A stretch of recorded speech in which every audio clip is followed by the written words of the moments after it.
Hello, and welcome back to the History of Ancient Greece, Episode 73, The Oikos and Private Life. The urban center of ancient Athens would have struck the modern eye as a curious amalgam of both public wealth and private squalor. In regards to the former, it was a city to be admired for the breathtaking beauty of its public buildings, for which in the classical period there was no equivalent in the entire Greek world. The new buildings that stood in the center of the city, both atop the Acropolis and in the Agora, which we discussed in episodes 65 and 66, seemed so spectacular not only because they were large, well-built, and expensively decorated, but also because they contrasted so vividly with the private architecture of Athens in the 5th century BC. In regards to its housing and public amenities, though, Athens may well have been inferior to many of its contemporaries. The houses, as we will discuss, were small, poorly furnished, and quite dirty. They were crowded together, separated by windy, narrow, and smelly streets that were usually just stone alleys with a stream of filthy water flowing down the middle. And so it may strike the modern listener as quite remarkable that the Athenians, who adorned their city with some of the most splendid buildings ever constructed, were content to tolerate such discomfort in their private homes. This can be explained partly because of the climate, as life outdoors is much more possible and enjoyable in Greece than in Northern Europe. It was also because they thought that public buildings, temples, theaters, law courts, fountains, and so forth, held a higher importance than private houses. And so it says everything about the difference in mentality between them and us that nobody ever suggested that their priorities should be reversed. And it would be up to the Romans later to develop the type of luxurious, domestic architecture that the rich and the famous would become accustomed to. As in most ancient cultures, and many modern ones too, the family was the primary locus of time and energy for women in Greece. And we have much more information about family life in Athens than in any other Greek polis. The basic social unit in the Greek world was the household, called the Oikos. The head of the Oikos was the oldest male, and it incorporated all of those living under the same roof. A typical Oikos was comprised of not just the nuclear, but also the extended family, frequently with 3 generations living under one roof. The grandparents, the father and mother, their sons and unmarried daughters, their sons' wives and children, and the slaves. It also included the landed estate, the movable property, the livestock, and any domesticated animals or pets. Quite commonly then, there would have been about 10 people living under one roof, and often in rather cramped quarters. Only very trusted slaves would have lived in proximity to their masters or mistresses. Although we know next to nothing about slaves' living quarters, it is likely that most families domiciled them in a separate building, perhaps in some cases in a stall shared by livestock, and that male slaves were separated from female slaves by a locked door or the like. The most common pets included small birds and dogs. Cats, though, were regarded as oddities and were rarely kept as pets. Roosters were reared for fighting, a favorite pastime in Athens. Private homes, whether in the city or in the countryside, retained their traditionally modest size even during this period of communal abundance. Somewhat paradoxically, it was not until the 4th century BC, when Athens' economy was declining, that houses began to be constructed in a more luxurious style. Still though, one ancient commentator named Heraclides, who was so contemptuous of Athens that in a fragmentary work wrote, quote, "Most of the houses are rough, the pleasant ones few. A stranger would doubt, on first acquaintance, that this was really the renowned city of the Athenians." End quote. Although Pericles, in his famous funeral speech found in Thucydides, spoke proudly of the elegant private dwellings inhabited by the Athenians, we would have found the majority of them to be sparsely furnished, simply decorated, and entirely lacking in the amenities of modern luxurious life. However, just like today, the cost of purchasing a home varied enormously too. In Xenophon's treatise called Oikonomicus, or Household Management, Socrates says to his wealthy friend Critoboulos, quote, "I expect that if I found a good buyer, everything including the house would fetch 5 minae, whereas your house, I bet, would sell for more than 100 times that amount." End quote. Unfortunately, though, the literary sources contain no detailed descriptions of homes, and very few have been excavated. One of the most serious defects in our knowledge of daily life is that there are so few remains of houses from anywhere in the Greek world dating to any period at all. Often all that survives of a house is discoloration in the earth, with some accompanying debris. And since Athens is still a city that is being inhabited, remains of ancient houses are hard to find without digging up a modern Athenian's current home. We also don't have any sort of natural disaster that preserved classical or Hellenistic period homes, like we do with the Bronze Age settlement of Akrotiri either. With that being said, the best preserved classical Athenian house was found in the Attic countryside near the modern town of Vari, a few miles to the southeast of Athens. Although it is a farmhouse, its plan is probably similar to that of many urban houses in Athens. More impressive than the remains in Attica, though, are those in Olynthos, a city in northeastern Greece that was laid out in a grid pattern, as was common in the case of cities who were built with new foundations from the 5th century BC onwards into the Hellenistic and Roman periods. Even these remains, though, are meager by comparison with the remains of Roman houses found at Herculaneum and Pompeii. As you might expect, building materials for Greek homes were extremely crude. Even the more sturdily constructed houses had lower courses of irregularly shaped stones simply piled on top of one another. The exterior walls of the normal Greek house, in both the town and the countryside, were made of sun-baked bricks, sometimes coated with limestone, with walls often so thin and poorly constructed that burglars were known as wall piercers, because instead of breaking in by the front door, they would knock a hole right through their walls. As the 4th century BC Athenian orator Demosthenes once remarked, quote, "Are you surprised, men of Athens, that burglary is so common when thieves are bold and walls are merely made of mud?" End quote. The houses probably had a partial second story and roofs were made of wood with terracotta tiling. Farmhouses had more spaces but were still often clustered in villages, while homes in the urban center of Athens were edged tightly against one another along narrow, winding streets to the northeast of the Acropolis, in the district of modern Athens now called the Plaka. It's one of the most popular tourist areas of Athens since it's right next to the Acropolis, and visitors can walk around the winding streets, visit all of the shops, and enjoy modern Athens sitting atop ancient Athens. The streets were like this because most Greek cities, like Athens, just grew up around the agora. It wasn't until Hippodamus of Miletus, as we discussed in episode 68 with Piraeus, that towns were carefully laid out on the grid pattern that is common today. Anyways, scant traces of urban houses have been discovered in the Plaka as well, but as we mentioned earlier, it's not enough to provide any sort of evidence without tearing down people's homes or shops.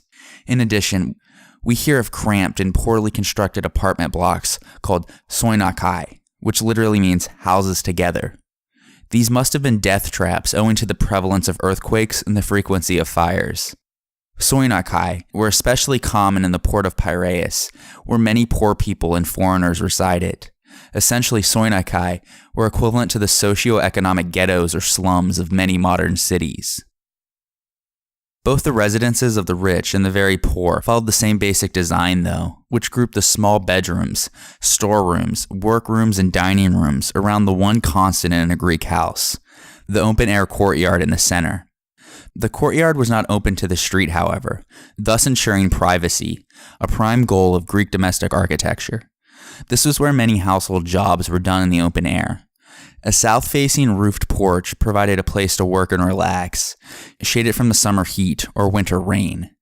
There were, of course, bigger houses. Plato speaks of one belonging to Callias, one of the richest men in Athens, where the courtyard had 2 colonnades around it, each of which was large enough to allow 7 men to walk abreast.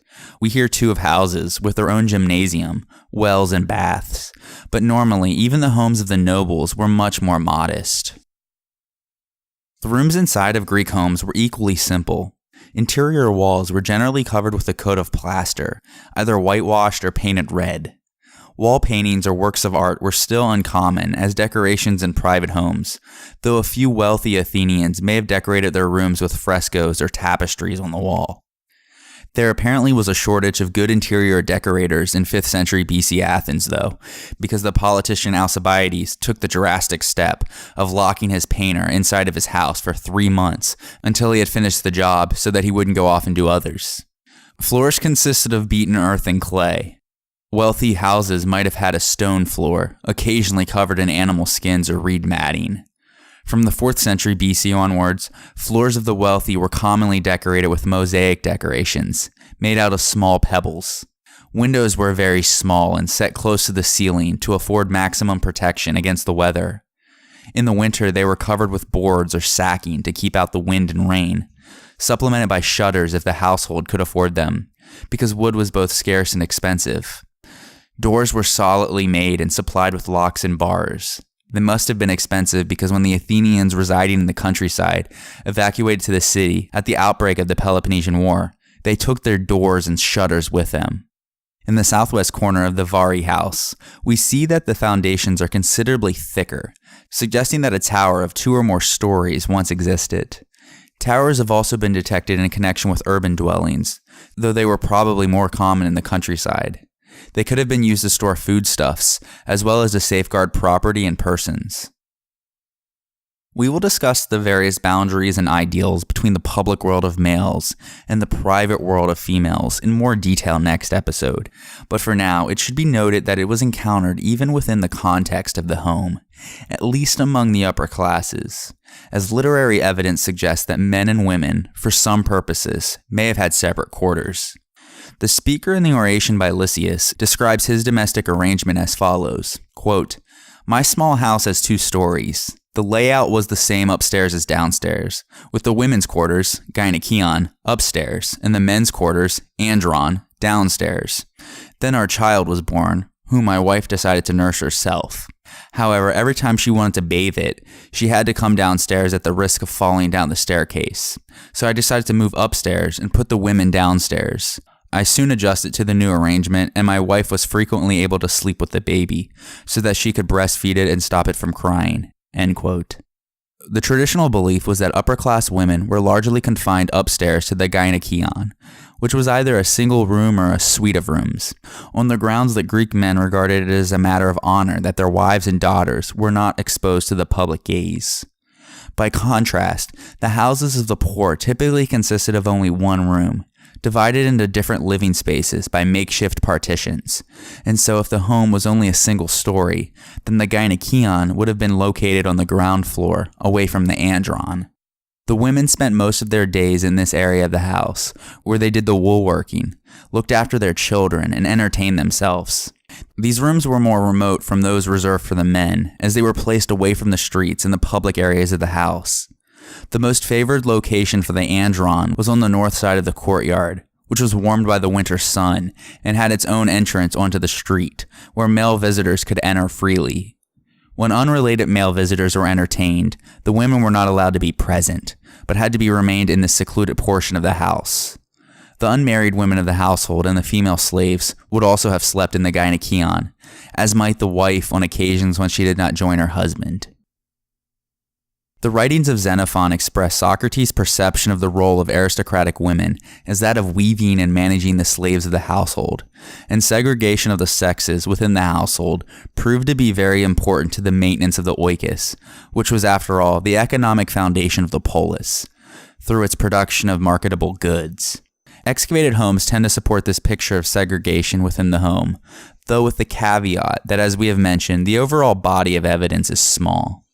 Also, the gynakeia cannot always be securely identified on the archaeological record, because the second story is no longer there.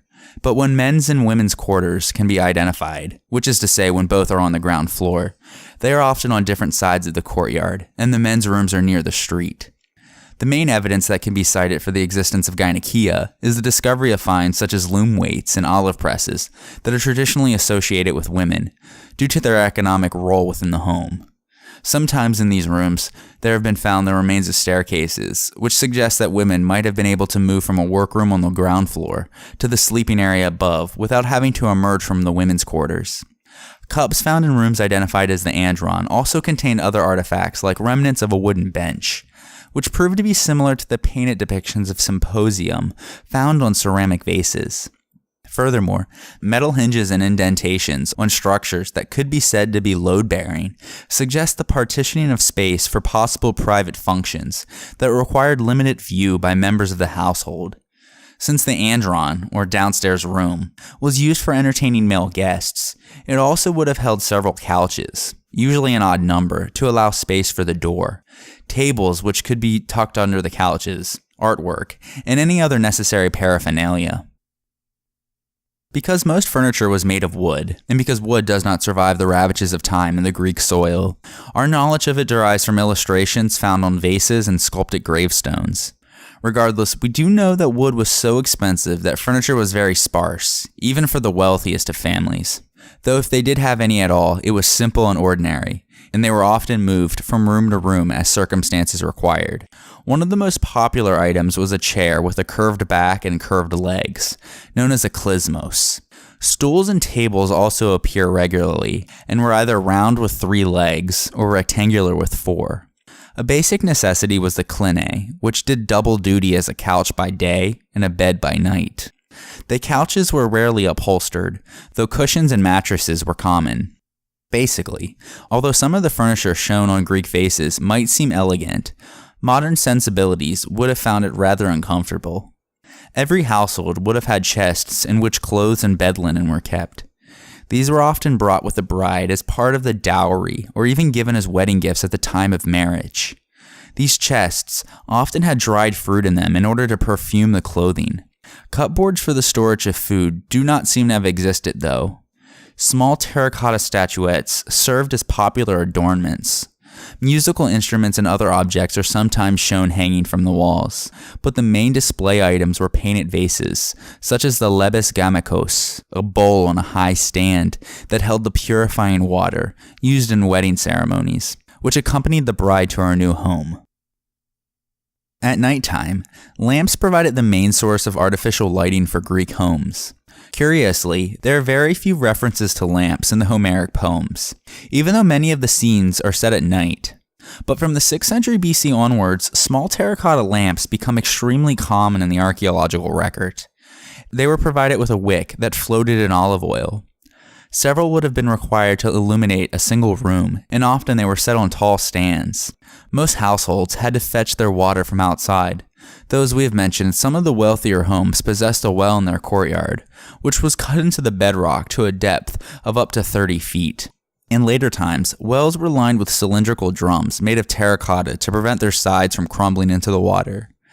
From the mid-4th century BC onwards, though, and following a sizable drop in the water table in Athens, bell-shaped cisterns became popular. These were designed to catch the rainwater that drained off the roof. The quality of water obtained in this way must have varied greatly at different times of the year. However, the majority of Athenians, and of Greeks in general, relied on the nearest public fountain for their drinking water. Collecting the daily supply of water each morning was an arduous and time-consuming task.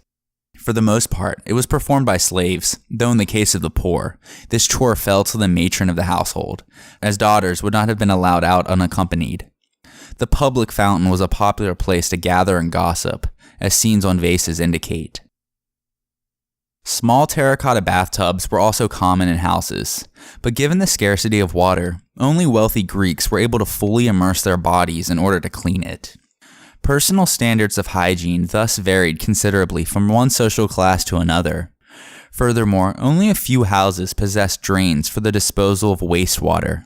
Sanitary facilities were simply chamber pots, called amos, into which men could relieve themselves. Women used a boat-shaped vessel called a scaphion. Urination, though, was not without its dangers, as Hesiod in his Works and Days gives the following tips about how to avoid offending the gods. Quote, "Do not urinate standing upright, facing the sun, but remember to do it either when the sun has set or when it is rising. Do not make water either on the road or beside the road as you go along, and do not bury yourself. The nights belong to the blessed gods. A good man who has a wise heart sits or goes to the wall of an enclosed court." End quote. Since there were no flushable toilets, when an ancient Greek needed to perform a number 2, they did so in a cesspit called kopron, which was dug just outside the front door of one's home. For example, in the opening scene of Aristophanes' play, The Women in the Assembly, Blepiros defecates in the street as soon as he awakes. As for babies and toddlers, diapers hadn't been invented yet, although babies could be dangled out the window in the case of an emergency, as we see in Aristophanes' play The Clouds. Well-regulated houses possessed potties for children. One potty, which was found in the Athenian agora, is provided with 2 holes for the baby's legs and a hole in the seat for the disposal of the waste. Its detachable stand enabled its contents to be removed without disturbing the baby. Ancient Athens today is best known for the magnificent buildings erected on the Acropolis. These monuments, though, should not overwhelm us to the point that we lose sight of the image of Athens as a city, one that possessed many of the same problems as any urban development in any period, as well as others that were peculiar to the ancient world. Despite the grandeur of its civic buildings, though, in many respects, Athens resembled a country town rather than a modern city. Most of the amenities that we take for granted today were virtually non-existent. There was no street lighting, which meant that after nightfall, pedestrians had to provide their own source, most commonly, no doubt, in the form of a lantern-bearing slave. There was no fire brigade. There were no hospitals. Their police force, such as it was, consisted of publicly owned slaves, whose job primarily was to keep the peace, not to detect, prevent, or investigate crimes. Water was brought to the city from distant springs by means of terracotta pipelines that fed into public fountains. With 1 or 2 notable exceptions, the majority of fountain houses were simple reservoirs cut into the rock. Only a few major roads were paved. There were no public toilets. There was only a very rudimentary and highly inefficient method of waste disposal. Traces of a drain that began beside the Acropolis and descended into the Agora have been found dating from the 7th century BC, and in the 5th century BC, a more extensive drainage system was constructed. However, it was never remotely comparable in scale to anything like the Cloaca Maxima, or Great Drain, that ran through Rome, and there must have been many occasions when it overflowed. Individual households would therefore have been responsible for the disposal of their own waste, and there were designated dumps where garbage was deposited before being removed from the city by dung collectors. It was the duty of municipal law enforcement officers, known as astynomoi, to determine that certain minimum standards of hygiene and safety were upheld. Their tasks included ensuring that these dung collectors did not deposit the dung within a radius of 10 stades, approximately half a mile, of the circuit wall, that buildings did not encroach a certain distance upon the streets, and that the bodies of those who died while traveling upon the public highways were collected for burial. The checking of such abuses, particularly the proper disposal of dung, must have been an uphill battle, and for the most part, they were unsuccessful. As a result, trash and dung piled up in the streets in vast quantities, creating a terrible stench and constituting a serious health hazard, particularly in the agonizingly hot summer months. Homes in the countryside obviously could use the manure as fertilizer, but where houses were built so closely together, as in Athens in the Piraeus, the streets were quite literally ankle-deep in filth. As a result, mosquitoes, rats, and flies were plentiful, who of course carried all manner of diseases. And so the fear of an epidemic was an ever-present hazard, especially during the summer months. It's no wonder then, when the entire population of Athens was cooped up inside the city walls, that a plague broke loose during the Peloponnesian War. Their water supply became contaminated, and the disease quickly spread, and in no time the entire city was engulfed with the disease. What was true of Athens, though, would have been true of most Greek cities. Although some of the later Hellenistic foundations, laid out according to a grid plan, would have likely had better municipal features. Incidentally, these were all cities with estimated populations of 200,000 or more. It wasn't all bad news, though. There were, however, some ways of refreshing oneself. In addition to the wine merchants and food stalls in the Agora, one could visit the public baths. Only some cities had public bathhouses, though, and even these were never remotely comparable in size to their Roman counterparts. These were disliked by some people because they complained that they made men soft, both physically and mentally. This was because hot water was available as well as warmed rooms, but they were good places to gossip, as well as to wash, and it was primarily used for washing, as they were not big enough for swimming. In any case, the Greeks seemed to have swum only when they had to, not for pleasure. There was a plunge bath in the establishment at the Piraeus, but most baths probably were only hip baths. The full-length bath was an invention of the decadent Sybarites in southern Italy, but even hip baths were better than the front-like basins at home, which had to be filled by hand from some outside fountain. You might also catch fresh air by going off to the suburbs of the city. These were known as gymnasia because they were used as places where young men exercised gymnos, or naked, literally places of nakedness. But they were not large rooms like modern gymnasiums are today. Aristophanes speaks of one, the Academy, where young men, quote, race under the olive trees, sharing the fragrance of leafy poplar and the carefree joys of spring, where the plane tree whispers to the elm, end quote. It was Cimon who had turned the parched and waterless academy into a well-watered garden with shady trees and running tracks, another of his public benefactions, like he did in the Agora. So these places were parks with sporting grounds rather than buildings. There were 3 in Athens, the Academy in the northwest, dedicated to Athena, who had 12 sacred olive trees there, the Lycaon in the east, sacred to Apollo, and the Kynosarges to the south, in honor of Heracles. They all had running tracks, sanded areas for boxing, jumping and wrestling, changing rooms, and washing facilities. But they were known too as places where philosophical talk went on. The sophists often taught here, and later they became virtual universities, with lecture rooms and libraries. Plato's school was at the Academy, and Aristotle's was at the Lycaon, for example. We will discuss these 3 gymnasia, the sophists, Plato, and Aristotle in greater detail in future episodes. With so much surplus wealth in the Athenian economy in the second half of the 5th century BC, as a result of imperial ambitions, we might expect that their standard of living would have risen. Archaeological evidence, though, suggests no such thing. As we have seen, the residential quarters of Athens were extremely modest. Evidently, the attainment of a luxurious standard of living was not seen as a necessary or even particularly desirable goal, though there were exceptions, of course. Particularly of note, there was considerable interest in the antics of the super-rich Alcibiades, who devoted a part of his large fortune to the training of expensive racehorses. Still, though, he was an outlier, and if private luxury had been their goal, the Athenians would not have spent 2,000 talents on one of the most ambitious building programs ever conceived. Nor, for that matter, would they have used the revenue from their silver mines a generation earlier to build a fleet when they could have divided that money and increased their standard of living. In sum, though a few wealthy citizens became more wealthy, most of the poor tended to remain poor. There is little evidence for the existence of a middle class, and nothing to indicate that it increased as a result of Athens' empire. What Athens' increased wealth did provide, though, was the means by which a substantial proportion of its citizens could combine leisure with relative frugality, and we talked about that idea quite a bit in episode 68, when we discussed the Greek economy and the attitude that the elite took in regards to leisure and work. And now, let us take a short break from a word from our sponsors. The History of Ancient Greece is sponsored by the CLNS Media Network, and today's episode is brought to you by ZipRecruiter. Are you hiring? Posting your position to job sites and waiting for the right people to see it? ZipRecruiter knew there was a smarter way, so they built a platform that finds the right job candidates for you.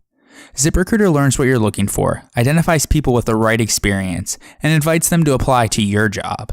These invitations have revolutionized how you find your next hire.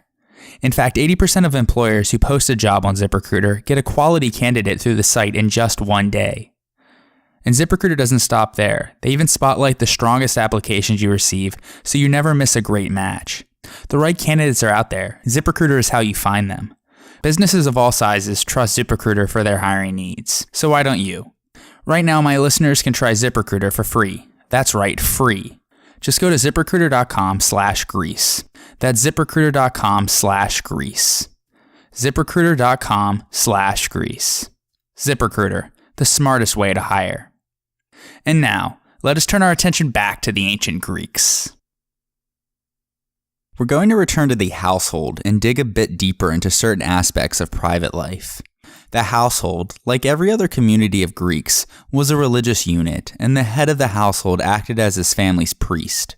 Many of the houses discovered in Olympos had an altar in the courtyard, and no doubt this was true generally in the Greek world.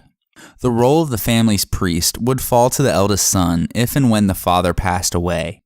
It was the family's priest's duty to perform all the rituals pertaining to the welfare and prosperity of the household, in particular by making offerings, perhaps on a daily basis, to the 3 deities who were believed to safeguard its security and prosperity. Those being Zeus Tesios, or Zeus as protector to the household's wealth, Zeus Herkios, or Zeus as protector of the boundary that surrounded it, and Apollo Ageos, or Apollo as protector of the entrance to the house. Each deity had its own sanctified spot. For example, Zeus Tesios, who took the form of a 2-handled jar, was worshipped in the storeroom. Zeus Herkios was worshipped in the courtyard, where he had an altar, and Apollo Ageos was worshipped in the form of a statuette, or a small pillar, that stood beside the street door. In addition, each home possessed a hearth that was sacred to Hestia. She had a particularly important role in the initiation of new members into the household, including new brides, newborn children, and slaves, all of whom were formally introduced to her when they were showered with nuts and dried figs. There will be more on Hestia shortly. Because all of the members of the household, as well as all of its wealth, was placed under the protection of these gods, slaves sometimes participated in religious ceremonies, though the frequency of their attendance probably varied from household to household. Overall, though, the fact that the household was a religious unit may have helped to humanize relations between freeborn and slaves by reminding the former that the prosperity of the household depended in part on the well-being of its slaves. The head of the household was also responsible for the proper conducting of funerals and for the rites that were performed at regular intervals on behalf of the dead. The goddess Hestia represents virginity and chastity.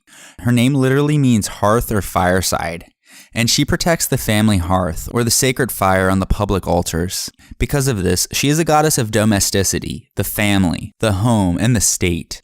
According to Hesiod, she is the firstborn daughter of Kronos and Rhea, and so she's the older sister of Zeus, Poseidon, Hades, Hera, and Demeter. In the Homeric hymn to Aphrodite, Apollo and Poseidon sought for her hand in marriage, but Hestia refused, and swore to retain her virginity forever, as aparthene. She thus rejected Aphrodite's values and became, to some extent, her chaste, domestic complementary, or antithesis. Aphrodite could not bend or ensnare her heart, as the hymn puts it. And so Zeus then bestowed honors onto her by assigning her the duty of feeding and maintaining the fires of the Olympian hearth with the fatty, combustible portions of animal sacrifices to the gods. In all temples of the gods, and whatever food was cooked or an offering was burnt, she received her share of honor. And so the hymn rightly points out that, among all mortals, she was chief of the goddesses. Despite her chief status amongst the Olympians, there are ambiguities with Hestia, as she has indeterminate attributes, character, and iconography. Since she stayed at home on Mount Olympus to attend the hearth, she has very few adventures and generates only a minimal amount of mythology.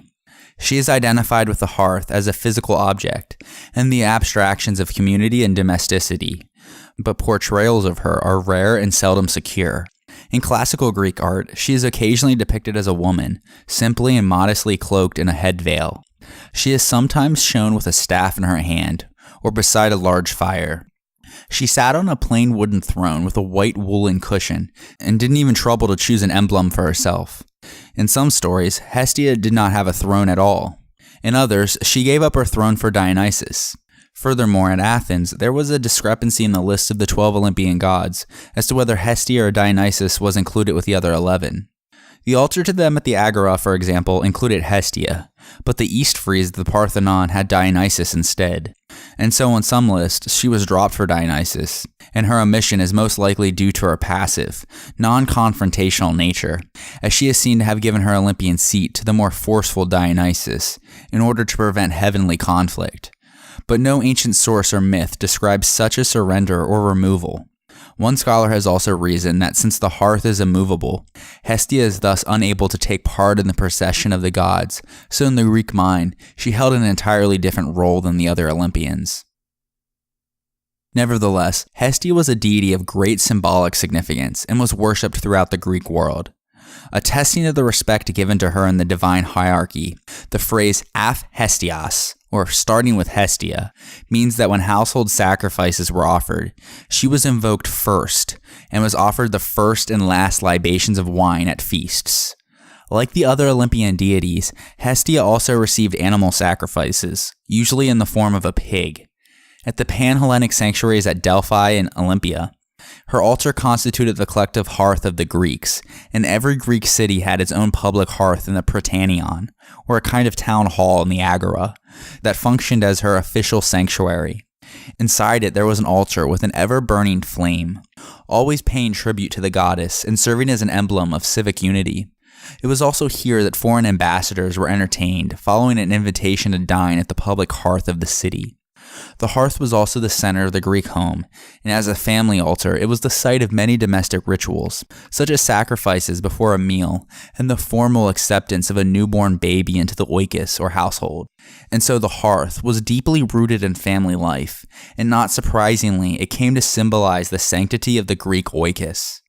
The accidental or negligent extinction of a domestic hearth fire represented a failure of domestic and religious care for the family, and the failure to maintain Hestia's public fire in her temple or shrine was a breach of duty to the whole community. A hearth fire might be deliberately, ritually extinguished at times, and its lighting or relighting would have been accompanied by rituals of completion, purification, and renewal. With the establishment of a new colony, a flame from Hestia's public hearth in the mother city would be carried to the new settlement. The meaning is that Hestia was seen as the center of the Oikos, the polis, and all Hellenes. Responsibility for Hestia's domestic cult usually fell to the leading woman of the household, sometimes to a man though. Hestia's rites at the hearths of public buildings were usually led by holders of civil office.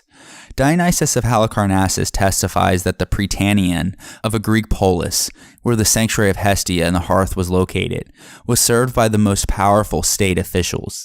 Evidence for her priesthoods is extremely rare though, and most information stems from the early Roman imperial period. Hestia's nearest Roman equivalent is Vesta, who also held similar functions as a divine personification of Rome's public, domestic, and colonial hearths, and bound Romans together within a form of extended family. And now let us take a short break for a word from another one of our sponsors. The History of Ancient Greece is sponsored by the CLNS Media Network, and today's episode is also brought to you by Simple Contacts. I recently tried an app called Simple Contacts, and it saved me so much time and money on ordering contact lenses. Because if you're like me, you probably dread that annual eye appointment to renew your prescription. Well, Simple Contacts brings the doctor to you. Do you need to renew your prescription? Well, take the 5-minute vision test from your phone or computer. It's that simple. It's then renewed by a licensed doctor, and then you receive a renewed 1-year prescription, and then you can reorder your contacts. Do you already have a prescription that hasn't expired? It's simple. Just upload a photo or your doctor's information, and then order your lenses. Simple Contacts offers every brand of lenses that you're familiar with, including options for astigmatism, multifocal lenses, colored contacts, and more. And their prices are unbeatable. Standard shipping is free, and best of all, they're offering a promotion to my listeners. To save $30 off your contact lenses, just go to simplecontacts.com/grease18 or enter promo code grease18 at checkout. Again, that's simplecontacts.com/grease18 or just enter promo code grease18 at checkout. Warning though, this isn't a replacement for your periodic full eye health exam, but it does offer you convenience, speed, reliability, and savings in updating or renewing your prescription. And now, let's turn our attention back to the ancient Greeks. We will examine certain aspects of private life next by taking a look at what might be called a typical daily routine for an ancient Greek. But first, let's define what we mean by the term day. The Greek day was divided into 12 hours of daylight and 12 hours of darkness, a system which the Greeks acquired from the Babylonians, at least according to Herodotus. They didn't have daylight savings time either. As a result, the daylight hours were longer in the summer than they were in the winter. Hours also were not subdivided in halves and quarters or anything like we have nowadays. In fact, the only way to tell the time accurately was by means of a sundial, which was first introduced into Greece in the 6th century BC, and which they also borrowed from the Babylonians. Sundials, though, were extremely rare and could be found in only a handful of Greek cities, at least up until the Hellenistic period. The natural divisions of the day, dawn, midday, and dusk, then no doubt served most people for most purposes. The day started early, sometimes even before the sun came up. For example, Socrates, in one of Plato's dialogues, is woken up by a young man and key friend of his who had heard that Protagoras, the famous sophist, is in Athens and wants to go and see him as soon as possible. Socrates persuades him to wait until it gets light though, so they talk for a while in the bedroom as the visitor sits on Socrates' couch. This couch, with its woolen blankets but no mattress, might well have been the only furniture in the room. This was an atypical scene though. Most didn't sit around and chat, as getting up in the morning was a rapid business. Shaving and washing were left for later in the day, and so they simply got dressed, ate breakfast, and went about their day. After a day spent either at work, loafing in the agora, and performing any sort of recreational activity, before the sun set, you made your way home, where you had your dinner, washed up, and then went to bed. The next day was to start at dawn again. Judged by modern standards, ancient Greek clothing was uniform and utilitarian in the extreme. In fact, it was almost impossible to make a fashion statement by adopting an exotic or provocative style of dress. There was one exception, and he was the exception for a lot of things, as we have discussed. According to Athenaeus, the blatant attention seeker Alcibiades was notorious for wearing a type of special shoes that were even named after him, and for his extravagantly purple robe. This hardly seems to us to constitute a serious aberration, yet the offense that these clothes caused indicates how conservative the dress code must have been. To the extent that fashion of some kind existed, it must have changed very slowly. Most Greek clothing was made out of wool, although over time linen became common. Cotton and silk were rare, and thus were considered much more luxurious. The production of fabric was a long and tedious process, making ready-made clothing expensive. Because of this, apart from footwear, we do not hear about any trade in ready-made clothing, and so almost every piece of clothing was made on the loom in the home under the supervision of the head lady of the house. It was socially accepted that textile making was primarily a woman's responsibility, and the production of high-quality textiles was regarded as an accomplishment for women of high status. In order to make any garment, the wool first needed to be cleaned and scoured. Then the matted fibers were separated from one another with a comb by means of a semicircular instrument known as an epinetron, which fitted over the thigh and knee, providing a slightly roughened surface upon which the wool could be teased out. The wool was then dyed in a vat. Next, it was spun by hand using a distaff, spindle, and spindle whorls in what was known as the drop and spin method. Finally, it was woven into a fabric on a loom. The warp was suspended from a crossbar, and its strands, known as the weft, held taut at its ends by loom weights, were threaded together by means of a shuttle. Once made, the cloth was rarely cut. Almost every garment was rectangular in shape, and it required very little stitching. Because very few items of ancient clothing have survived to modern times, our knowledge derives mostly from descriptions in contemporary accounts and artistic descriptions on vase paintings and sculpture. The basic article of clothing was the tunic, and there were two different kinds of them. The one that was a bit shorter than knee length was called an exomus, which literally means off the shoulders, because it was fastened at the left shoulder with either a pin or a knot, allowing the right shoulder to be bare, since most people were right-handed. In fact, left-handedness was typically associated with evil and criminality. Plato was convinced that one's limbs are naturally of equal strength and ability, and that left-handedness can be blamed on inept mothers and nurses who failed to adequately school their children in the correct way of doing things.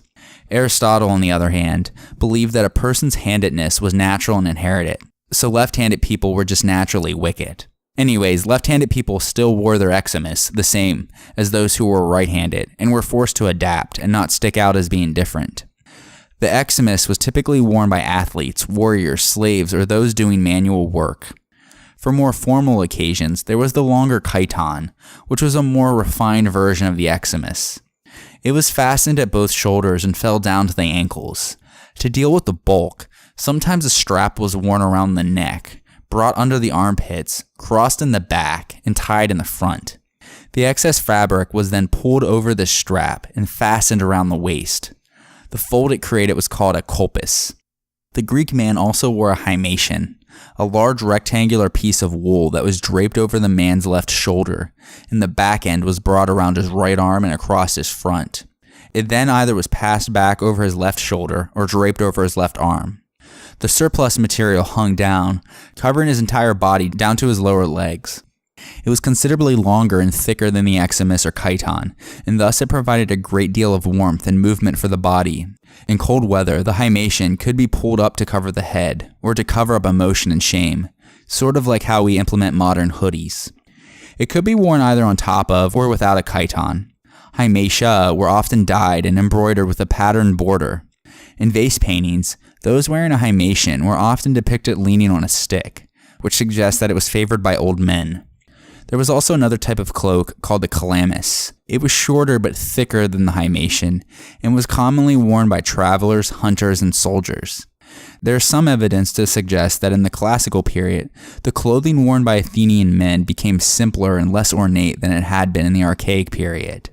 According to Thucydides, quote, "The Spartans were the first to adopt a moderate costume, and in other respects too, the propertied class of Athens changed their way of life to correspond as closely as possible to that of ordinary men." End quote.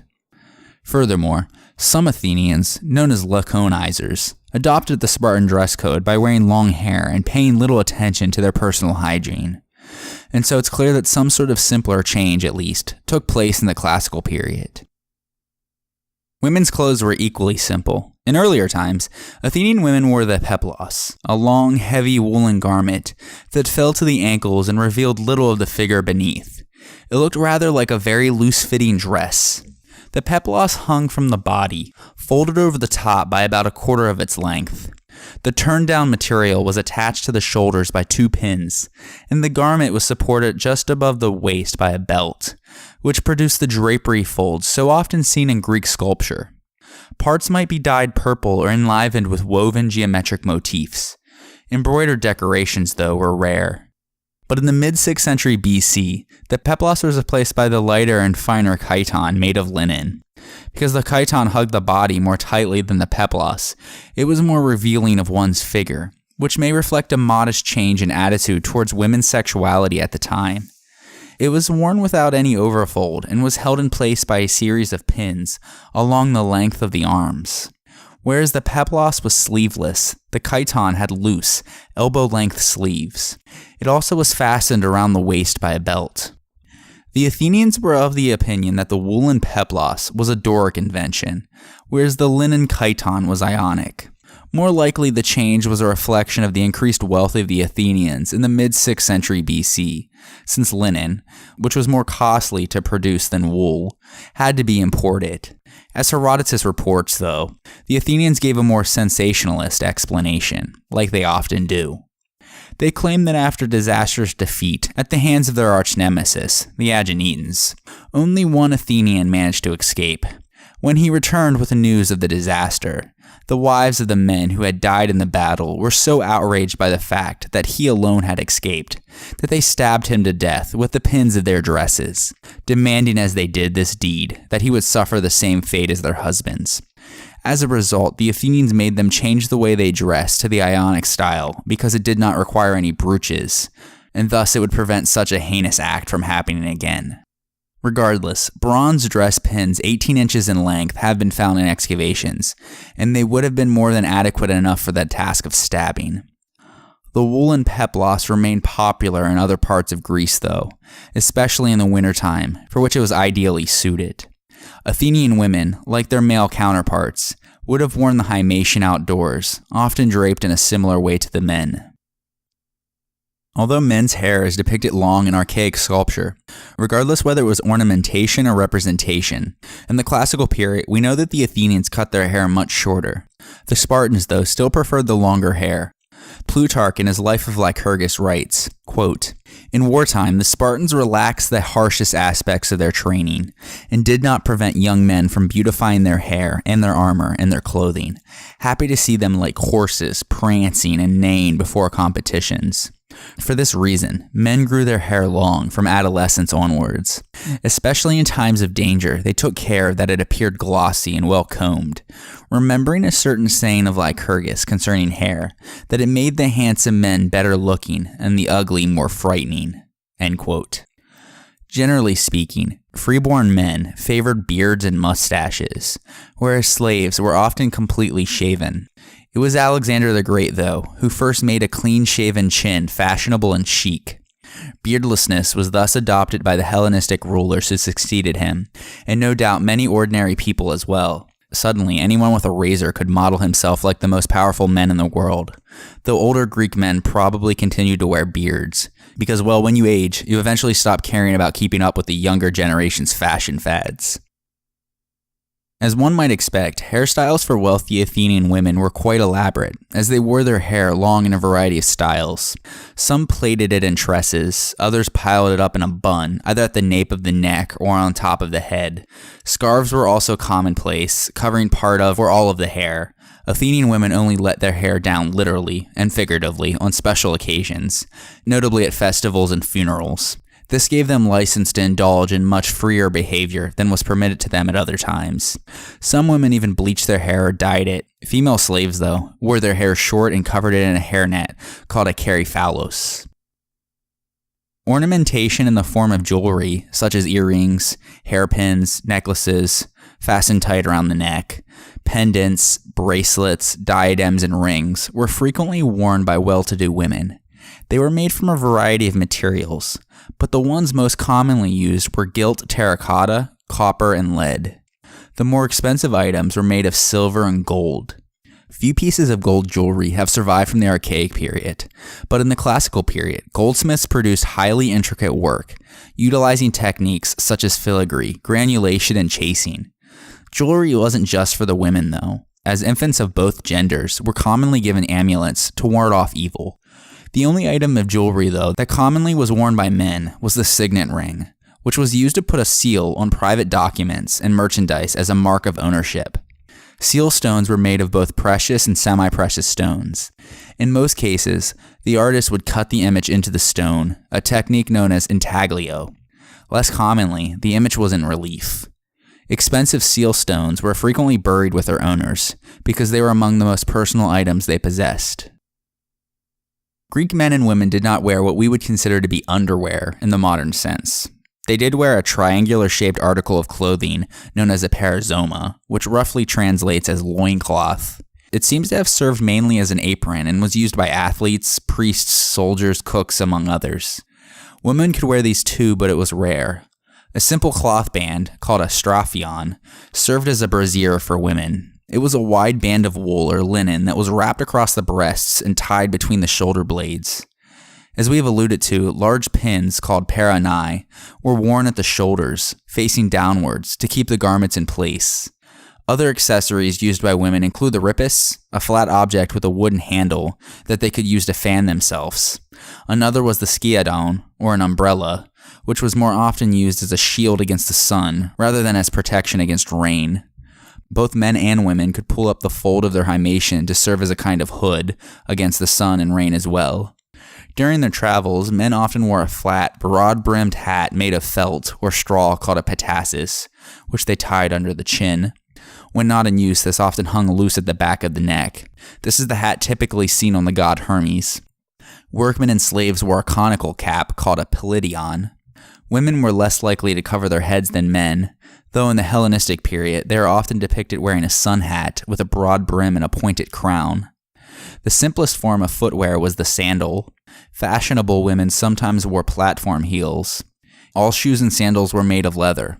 On long journeys, men sometimes wore short, laced-up boots, turned over at the top. However, although sandals and boots were fairly common, many Greek men went barefoot, even when performing military service. And in the home, both men and women usually went barefoot. Perfume was popular among both men and women. It was sometimes imported, but more often than not, it was made locally by boiling the petals of flowers and mixing it with olive oil and herbs. It was then stored in charming little bottles called eribaloi. Another highly prized perfume container was the alabastron, so named because it was carved of alabaster. Male athletes typically applied perfume to their bodies after exercise, as is indicated by grave reliefs that show them carrying a small bottle attached to their wrists by means of a leather thong. Male guests at a symposium also liberally sprinkled themselves with perfume. It was a sign of beauty in a woman to have a pale complexion, which is why women on vases are typically depicted with whitened faces. Their paleness was a natural consequence of spending most of their time indoors, and so women rich enough not to have to work maintained very pale complexions, which was admired as a sign of an enviable life of leisure and wealth, much as an even all-over tan is valued today for the same reason. However, some women sought to enhance their natural appearance by applying makeup. They also applied round spots to their cheeks and darkened their eyebrows with a soot produced by lamps. Eyes, eyelashes, and lips were painted a variety of colors. Not everyone approved, though. Xenophon in his Oikonomachus tells us of one husband, a crusty old man named Iscomachus, who complained about his wife wearing too much makeup. He said, quote, "One day I noticed that my wife had put makeup on. She had rubbed white lead onto her face to make her complexion look paler than it really was, and rogue onto her cheeks to make them look rosier than they really were, and she was wearing platform heels to make her look taller than she really was. These deceits may in some measure take in strangers, but it is inevitable that people will be found out when they constantly associate with each other." End quote. He later goes on to say to his wife, quote, "You are to assume, my dear, that I do not prefer white paint and red dye to your real color, but just as the gods have made horses the most agreeable things to horses, oxen to oxen, and sheep to sheep, so also does mankind think the human body in its natural state to be the most agreeable thing." End quote. Iscomachus concludes by saying that she should, quote, "mix flour, knead dough, and shake and fold the cloaks and the bedclothes. This will increase your appetite, improve your health, and add redness to your cheeks." End quote. Though we do not hear about his wife's reaction to his chastisement, we can safely assume that she was not convinced by his line of arguments. Regardless, this won't be the first time that we come across Xenophon's character of Iscomachus, as he has quite a bit to say about a woman's proper role in the home, and their secondary subjugated status to their husbands. Even though Athenian women exercised power and earned status through their roles in both the family unit and the public and private religious spheres, their absence from politics meant that their contributions to the polis were often overlooked by men. One heroine in a tragedy by Euripides titled Melanippe, which survives now only in fragments, vigorously expresses this in a famous speech denouncing men who denigrate women. Quote, "Empty is the slanderous blame men place on women. It is more than the twanging of a bowstring without an arrow. Women are better than men, and I will prove it. Women make agreements without having to have witnesses to guarantee their honesty. Women manage the household and preserve its valuable property. Without a wife, no household is clean or happily prosperous. And in matters pertaining to the gods, this is our most important contribution. We have the greatest share. In the oracle at Delphi, we put forward the will of Apollo, and at the oracle of Zeus at Dodona, we reveal the will of Zeus to any Greek who wishes to know it. Men cannot rightly perform the sacred rites for the fates and the anonymous goddesses, but women make them flourish." End quote. And this is where the fragment of Euripides dies off. But it's a good segue into our next topic, the areas in which Athenian women contributed to the polis, publicly by acting as priestesses and privately by bearing and raising legitimate children and by serving as managers of the household's property, which will be the topic for next episode. So join me next time for the history of ancient Greece, episode 74, Marriage and Domesticity.